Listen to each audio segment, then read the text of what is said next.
Le retour de Kylian Mbappé est brutal. On m'aurait dit il y a quelques mois qu'il ferait toutes ces dingueries-là, j'aurais pas cru. Là, ça y est, il s'arrête plus. Depuis qu'il est revenu à son niveau, il enchaîne des buts. Même les matchs où il marque pas, il sort quand même de vraies performances. Et c'est là on voit le changement de ce Kylian Mbappé là, les amis. Avant même de parler de ce joueur qu'on a tant critiqué à son arrivée au Real Madrid, parlons déjà du match en soi. Victoire du Real Madrid, 3-0 face à Valladolid, les amis, dans un match totalement dominé par le Real Madrid. D'ailleurs, cette domination s'est reflétée dans la possession de balles. Le Real Madrid a eu 69% de possession de balles et Valladolid, eux, ils ont eu 31% seulement. C'est pour vous dire à quel point il n'y avait pas match en fait. Valladolid n'a pas su nous mettre en danger tant que ça. Ils ont tiré seulement 6 fois au but, contrairement à nous qui avons tiré 20 fois. Là, c'est même pas un écart. Pour aller de 6 à 20, faut prendre un avion. Cependant, malgré cette domination-là, jusqu'à ce que Kylian Mbappé marque, on n'était pas si dangereux que ça non plus. Ça combinait très bien, l'animation offensive étant en place, mais on n'arrivait pas à être dangereux. Et en ce qui concerne la composition d'aujourd'hui, il y avait un gros changement, les amis. Notre cher Raúl Asensio a joué aujourd'hui latéral droit à la place de Lucas Vazquez. Et bien évidemment, vous vous demandez pourquoi elle a joué latéral alors que c'est un défenseur, tout simplement parce que Madame Ancelotti était présente. Vous savez très bien de qui je parle, donc arrêtez de faire semblant. Donc en défense, les amis, il y avait Rudiger et Madame Carlo Ancelotti. Latéral droit, on avait Raúl Asensio. De l'autre côté, on avait Franck Garcia. Le trio du milieu, c'était Dani Ceballos, Valverde et Jude Bellingham. Et en attaque, étant donné que Vinicius est suspendu, il y avait Kylian Mbappé, Rodrigo et Brahim Diaz. Et dans ce match, les amis, malgré qu'on n'a pas été énormément mis en danger, le peu de fois qu'on l'a été, la défense a été présente. Rudiger, même si ces derniers temps, j'ai un petit problème avec son placement. Le gars, il se place trop bizarrement en ce moment. Mis à part ça, il a su répondre présent avec Tchouaméni à ses côtés. Et s'il y a bien quelqu'un qui m'a impressionné aujourd'hui dans cette ligne défensive là, pour moi, c'est Raúl Asensio. Comme d'habitude, j'ai envie de dire, le gars, il te joue latéral, carrément, il te montre encore une fois qu'il est meilleur que Lucas Vazquez.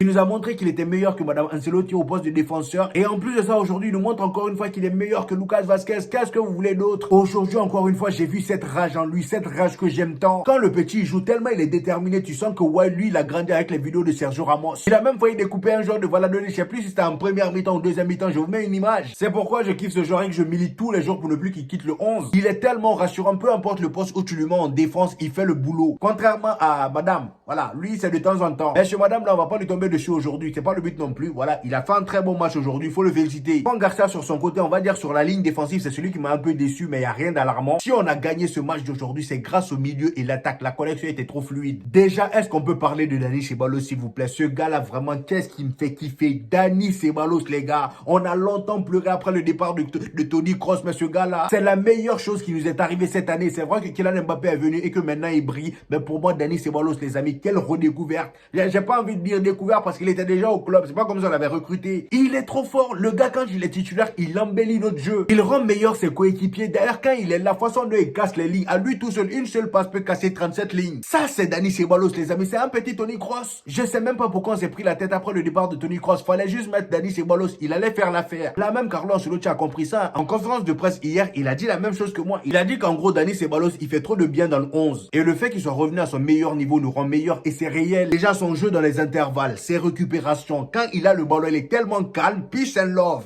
Voilà, il tremble pas, lui, il n'y a pas un bruit, tu vas faire pression sur quelqu'un. C'est comme Pedri, il y a une version un peu endurcie de Pedri. Non, vraiment, Dani Ceballos pour moi, c'est comme Raúl Asensio, c'est le genre de joueur qui doit plus sauter du 11, faut les laisser là. Et en plus de ça, quand tu le mets à côté d'un Valverde qui fait rarement des mauvais matchs, comment tu veux qu'on soit nul au milieu? C'est impossible. Et à Jude Bellingham aussi, de jour en jour, il améliore la connexion entre lui et ses attaquants. Franchement, les gars, c'est agréable à voir. Jude Bellingham, ces derniers matchs là, regardez un peu, hein. Voilà, le gars, que ce soit la connexion entre lui et Rodrigo, on l'a vu la dernière fois, hein, les passes laser, talonnade, on l'a vu. Aujourd'hui, c'était au tour de Kylian Mbappé et avec Vinicius, on a déjà vu plusieurs fois. Jude Bellingham, il a compris son environnement. Il n'a même plus besoin de voir ses coéquipiers. Voilà, maintenant, il fait des passes à l'aveugle. Aujourd'hui, regardez la passe décisive qu'il fait à Kylian Mbappé. Et en plus de ça, il a été impliqué sur 2 buts. Le penalty qu'a marqué Kylian Mbappé, c'est lui qui crée le penalty. Et en plus de ça, il a donné carton rouge au gars. Vraiment, Jude Bellingham, un match de port de sa part aussi. Bon, port, on va éviter. Un match de patron plutôt, parce que port, là, c'est pas flattant. Et Rodrigo, aujourd'hui, a joué à son poste préférentiel, c'est-à-dire ailier gauche. Il n'a pas marqué, mais les amis, il a fait un bon match.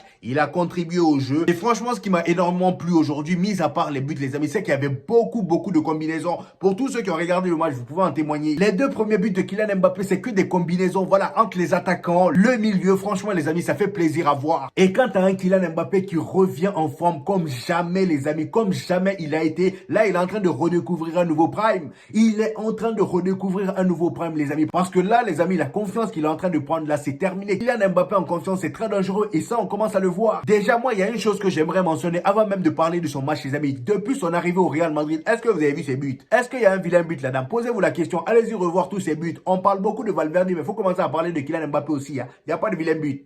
Il met que des bangers, il n'y a pas de vilain but. On l'a trop rapidement critiqué. Souvent, même quand je le vois marquer ce genre de but là, j'ai honte. Je suis là devant ma télé, je l'ai égalé. Je me dis, ah lui là, je l'ai trop vite critiqué. Il fallait me voir en début de saison. Oh, Kylian Mbappé, il est nul. Voilà, on n'avait pas besoin de lui, nani, nana. Il n'arrive pas à s'adapter. Voilà, il pense que c'est le Paris Saint-Germain. Non, non, il pense pas que c'est le Paris Saint-Germain. Maintenant, il a compris où il est. Justement, c'est grâce à ça qu'il est redevenu le Kylian Mbappé qu'on connaît, les amis. Comme je l'ai une fois dit dans mes vidéos, Kylian Mbappé à son arrivée, ceux qui faisaient qu'il n'arrivait pas à bien jouer, c'est parce qu'il avait trop de pression. Et dans sa tête, il se disait qu'il y avait trop d'attentes autour de lui. Et avec ce genre de pression là, t'arrives pas à bien jouer. Et le fait qu'il ait compris qu'autour de lui, il y a d'autres joueurs qui peuvent faire la différence que lui, à partir de ce moment-là, il y a eu le déclic, c'est terminé. Le gars, il s'est réveillé. Et depuis, il enchaîne maintenant. Voilà, carrément, c'est lui-même qui prend le Real Madrid en...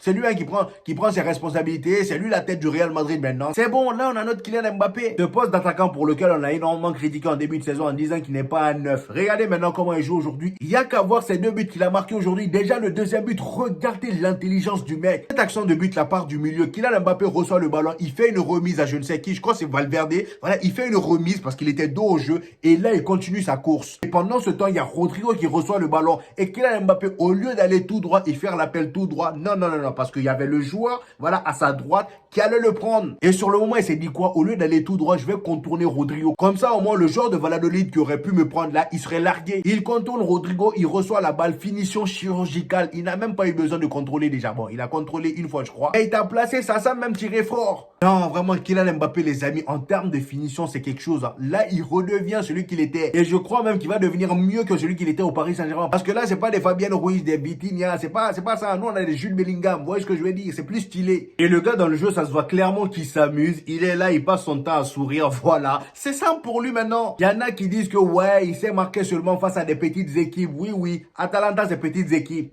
FC Barcelone, c'est petites équipes. Atalanta, c'est pas une petite équipe. En Italie, c'est des gros. Donc, faut respecter un peu Kylian Mbappé maintenant. Moi, j'ai compris maintenant la leçon. Je vais plus le critiquer vu que je suis dans son bus maintenant. Et encore une fois, c'est pas parce que je suis dans le bus que mon ticket là, je peux pas déchirer. Je peux descendre à tout moment. Gare à lui de faire un faux pas. Donc, les amis, grâce à cette victoire, on renforce notre place de premier, les amis. Étant donné que l'Atlético de Madrid, ces fraudes là, voilà, ce club de frauduleux, ils ont encore perdu des points face à Villarreal cet après-midi. Donc, on est à 49 points et eux, ils sont à 45 points. Si le FC Barcelone gagne demain, le Barça pourrait revenir à 3,2. Donc, autant vous dire que ça sent pas bon pour l'Atlético de Madrid. Voilà les amis, c'était tout pour aujourd'hui. J'espère que vous avez kiffé la vidéo. On se donne rendez-vous demain pour le match du FC Barcelone. Donnez-moi vos avis par rapport à ce match du Real Madrid. J'hésiterai pas à vous répondre les amis comme d'habitude. Lâchez le petit pouce bleu qui fait toujours plaisir. Ça aide au référencement. Et pour ceux qui viennent de me découvrir, ici on fait des vidéos débriefs des matchs du FC Barcelone et du Real Madrid. Et quand il n'y a pas de match, on fait des vidéos actualités. Donc abonnez-vous pour ne rien rater. Et on se dit au prochain épisode les gars. Peace!